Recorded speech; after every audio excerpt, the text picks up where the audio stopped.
त्या दिवशी कॉकपिटमध्ये बसलेला राहुल अचानक थबकला.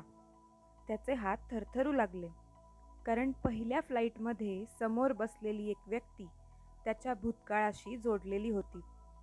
गरीब घरचा मुलगा पायलट कसा झाला? आणि त्या सीटवर असं कोण बसलं होतं, ज्याला पाहून राहुलच्या डोळ्यात पाणी आलं? जर आयुष्यात परिस्थितीने तुम्हाला हरवलं असेल, तर ही कथा शेवटपर्यंत ऐका. कारण कधीकधी स्वप्न गरिबांचीही पूर्ण होतात. आणि अशाच प्रेरणादायी कथा ऐकण्यासाठी सबस्क्राईब करायला विसरू नका. राहुल एका छोट्याशा गावात राहत होता.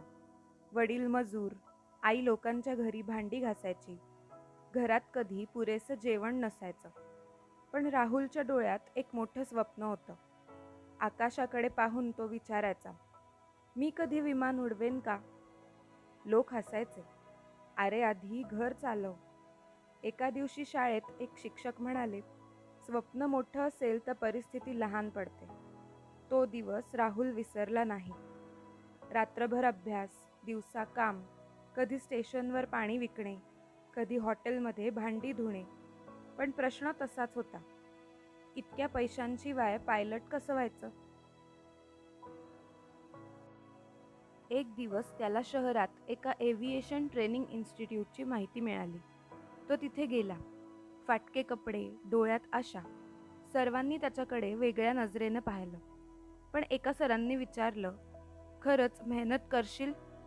राहुल म्हणाला, संधी द्या सर, मी आयुष्य बदलून दाखवेन. सरांनी फी कमी केली, शिष्यवृत्ती मिळवून दिली. पण संघर्ष संपला नव्हता. अनेकदा उपाशी पोटाने अभ्यास, अनेकदा अपयश, अनेकदा रडणं. राहुल स्वतःला विचारायचा, मी खरंच हे करू शकेन का?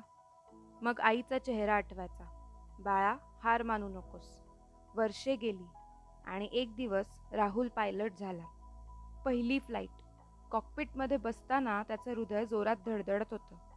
तो बाहेर पाहतो आणि अचानक थांबतो. पहिल्या रांगेत एक म्हातारी स्त्री बसलेली असते. ती कोण? राहुलच्या डोळ्यात पाणी येतं. ती त्याची आई होती का? नाही, ती होती तीच शाळेतील शिक्षिका, जिने एकदा सांगितलं होतं, स्वप्न मोठं असेल तर परिस्थिती लहान पडते. त्या शिक्षिकेने तिकीट विकत घेतलं होतं, फक्त राहुलला उडताना पाहण्यासाठी. राहुल तिच्या जवळ गेला. मॅडम, आज मी इथे आहे कारण त्या दिवशी तुम्ही माझ्यावर विश्वास ठेवला. त्या शिक्षिकेच्या डोळ्यात पाणी आलं. राहुल, तू फक्त विमान नाही, स्वप्न उडवलंस. त्या दिवशी राहुलला समजलं, गरिबी अडथळा असते, शेवट नाही. जर लोक तुमच्यावर हसत असतील तर लक्षात ठेवा, कदाचित उद्या तेच लोक तुमच्यावर अभिमान करतील. जर ही कथा मनाला भिडली असेल, लाईक करा आणि पुढची प्रेरणादायी कथा चुकवू नका.